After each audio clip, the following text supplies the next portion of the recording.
राजगढ़ का छोटा सा गांव चिंचवाड़ में रात के 11 बजे थे। झिंगुरों की आवाजें सन्नाटे को और गहरा बना रही थी। आर्यन अपने पुराने पुश्तैनी घर की खिड़की पर खड़ा बाहर देख रहा था। सामने एक विशाल पीपल का पेड़ था, जिसकी टहनियां हवा में हड्डियों की तरह हिल रही थीं। काका साहब, अब आज भी इस पुराने पेड़ को पानी क्यों देते हैं, और वो भी आधी रात को? बेटा, कुछ प्यास ऐसी होती है जो कुएं के पानी से नहीं, श्रद्धा और डर के मेल से बुझती है। उस पेड़ के नीचे मत जाना, वहां वो रहता है। वो? आप मुंजिया की बात कर रहे हैं? काका साहब, 21वीं सदी है, भूत प्रेत सिर्फ कहानियों में अच्छे लगते हैं। मुंजिया कोई साधारण भूत नहीं है आर्यन, वो एक अतृप्त आत्मा है। उसकी मुंज तो हुई, पर उसकी शादी की इच्छा अधूरी रह गई। वो आज भी अपनी दुल्हन ढूंढ रहा है।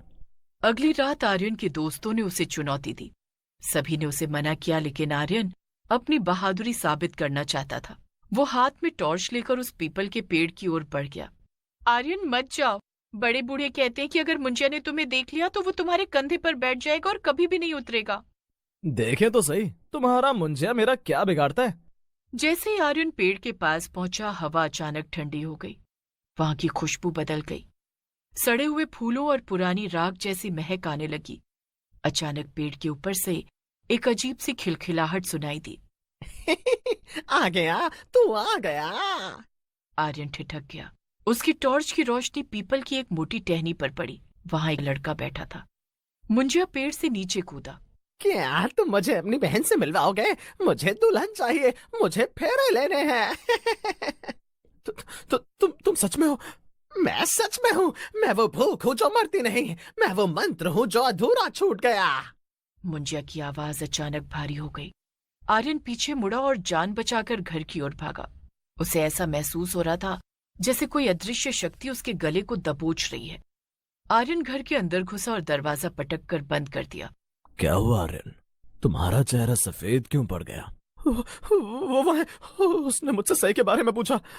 तभी घर की छत पर जोर जोर से दौड़ने की आवाजें आने लगी। ऐसा लग रहा था जैसे कोई छोटा बच्चा पत्थर से छत को पीट रहा हो। सई की चीख सुनाई दी। आर्यन, बचाओ, कोई मुझे खींच रहा है। अंधेरे में मुंजिया की आकृति सई के पास खड़ी थी। वो सई का हाथ पकड़कर उसे पीपल के पेड़ की तरफ ले जाने की कोशिश कर रहा था। उसके चेहरे पर एक राक्षसी चमक थी। आज मेरा विवाह होगा। आज मुंजिया राजा बनेगा। काका साहिब ने तुरंत एक पुरानी पेटी से अभिमंत्रित राख यानी भस्म निकाली और मंत्र पढ़ते हुए मुंजिया पर फेंकी। ओम ह्रीम ह्रीम मुंजिया निवारय फट। ओम ह्रीम ह्रीम मुंजिया निवारय फट। राख लगते ही मुंजिया जोर से चीखा। उसकी आवाज में हजारों सालों की पीड़ा थी। वो धुएं की तरह गायब होने लगा, लेकिन जाते जाते आर्यन की आंखों में देखकर बोला, मैं वापस आऊंगा। जब तक मेरी प्यास नहीं बुझेगी, इस घर का कोई पुरुष चैन से नहीं सोएगा। मुंजिया का आतंक अभी खत्म नहीं हुआ था। काका साहिब की भस्म ने उसे कुछ समय के लिए पीछे धकेल दिया था, लेकिन उसकी काली छाया अब आर्यन के खून में मिल चुकी थी। अगले दिन आर्यन को तेज बुखार चढ़ गया, लेकिन ये साधारण बुखार नहीं था। उसके शरीर का तापमान बर्फ की तरह ठंडा था, जबकि उसे लग रहा था जैसे उसके अंदर आग जल रही हो। काका साहब, आर्यन भाई कुछ बोल नहीं रहे। वो बस छत की तरफ देख रहे और अपने आप से बातें कर रहे हैं। काका साहिब ने आर्यन की चादर हटाई और उनके होश उड़ गए। आर्यन की छाती पर लाल रंग से मां अक्षर उभर आया था, जैसे किसी ने गर्म लोहे से उसे दागा हो। वो आ रहा है, उसे भूख लगी है, उसे चावल नहीं, उसे जान चाहिए। विनाश काले विपरीत बुद्धि। मुंजिया ने आर्यन को अपना वाहन बना लिया है। अगर आज सूर्यास्त तक इसका समाधान नहीं हुआ तो मुंजिया आर्यन के शरीर पर पूरी तरह कब्जा कर लेगा। काका साहिब ने पड़ोस के गांव से शास्त्री जी को बुलाया, जो अतृप्त आत्माओं को बांधने में माहिर थे। शास्त्री जी ने आते ही घर के चारों ओर पीली सरसों छिड़क दी। ये मुंजिया बहुत पुराना है।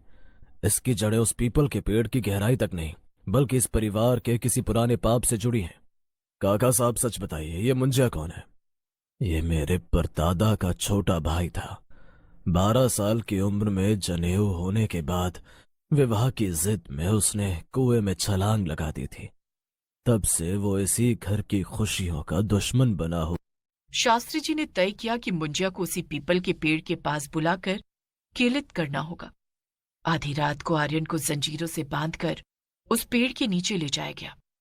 आर्यन का शरीर अकड़ने लगा। उसकी आंखें पूरी तरह सफेद हो गईं। आर्यन, अपनी इच्छा शक्ति जगाओ। अगर तुमने हार मान ली तो वो कभी नहीं जाएगा। तभी पेड़ के पीछे से एक काली परछाई निकली। वो हूबहू आर्यन जैसी दिख रही थी, लेकिन उसका चेहरा आधा जला हुआ और डरावना था। मुंजिया अब आर्यन के शरीर से बाहर निकलकर अपने असली भयानक रूप में आ गया था। उसने शास्त्री जी पर हमला किया। शास्त्री जी ने हाथ में लिया गंगाजल उस पर फेंका। ये आग मुझे नहीं जला सकती। मैंने सदियों की तपस्या की है बदले के लिए। वो अब सई की तरफ बढ़ने लगा, जो दूर खड़ी कांप रही। आर्यन भाई, Rohan and I broke up. Rohan and Roshni broke up. Aryan भाई मुझे बचाओ। सई की आवाज सुनकर आर्यन के अंदर की चेतना जागी। उसने पूरी ताकत से अपनी जंजीर तोड़ी और शास्त्री जी की गिरी हुई अभिमंत्रित खड्ग उठा ली। मुंजिया, तेरा रिश्ता इस परिवार से था, पर तूने इसे नर्क बना दिया। आज मैं तेरा अंत करूंगा। आर्यन ने तलवार को अपने हाथ के खून से रंगा और सीधे पीपल की जड़ में गाड़ दिया। मुंजिया का शरीर धुएं में बदलने लगा। तुम मुझे मार सकते हो, पर मेरी प्यास फिर लौटेगी। वो धुआं पीपल के पेड़ के अंदर समा गया। पेड़ अचानक बीच से फट गया और उसमें से काली राख निकलने लगी। सुबह की पहली किरण फूटी। आर्यन जमीन पर बेसुध पड़ा था। शास्त्री जी और काका साहिब ने राहत की सांस ली। पीपल का पेड़ अब सूख चुका था, जैसे उसकी आत्मा निकल गई हो। काका साहिब, क्या वो सच में चला गया? पेड़ तो सूख गया बेटा, पर मुंजिया यादों और डर में जिंदा रहता है। जब तक कोई दोबारा उसे नहीं उकसाएगा, वो कैद रहेगा। आर्यन धीरे से उठा।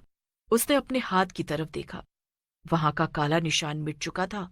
मुंजिया मरा नहीं था, उसने बस अपना ठिकाना बदल लिया था। मुंजिया की वो मुस्कान आर्यन के रोंगटे खड़े कर देने के लिए काफी थी।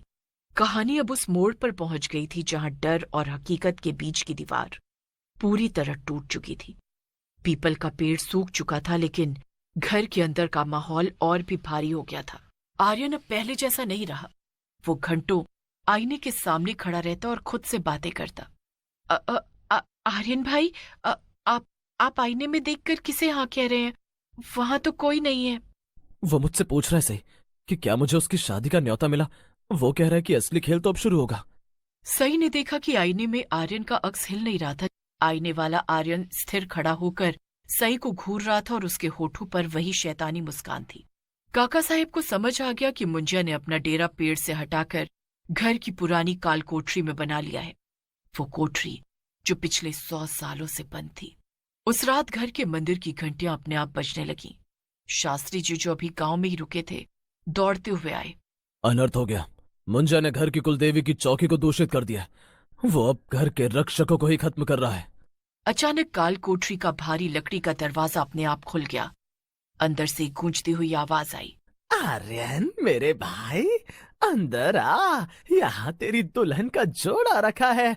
यहाँ हम दोनों एक हो जाएंगे। आर्यन जैसे किसी सम्मोहन में था। वो धीरे धीरे कोठरी की ओर बढ़ने लगा। मुंजिया अब अपने असली ब्रह्म राक्षस रूप में प्रकट हुआ। मुंजिया ने आर्यन की गर्दन दबोच ली। सई ने देखा कि शास्त्री जी की पोटली से एक पुराना तांबे का कलश गिरा है, जिसमें पवित्र नर्मदा का जल है। उसने हिम्मत जुटाई और कोठरी की तरफ भागी, लेकिन सई ने आव देखा न ताव। वो कलश सीधे मुंजिया के चेहरे पर दे मारा। पवित्र जल लगते ही मुंजिया का चेहरा जलने लगा। वो आर्यन को छोड़कर पीछे हटा। आर्यन, यही मौका है। उस कोठरी के बीचों बीच जो पुरानी संदूक है, उसे आग लगा दो। उसी में मुंजिया की अस्थियां छिपी हैं, जो बरसों पहले यहाँ गाड़ी गई थी।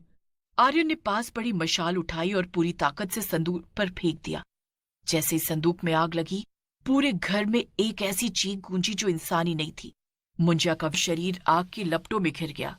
अंत में वो एक छोटे बच्चे की तरह सुबकने लगा और धीरे धीरे राख में बदल गया। सब कुछ शांत हो गया। काल कोठरी अब केवल एक पुरानी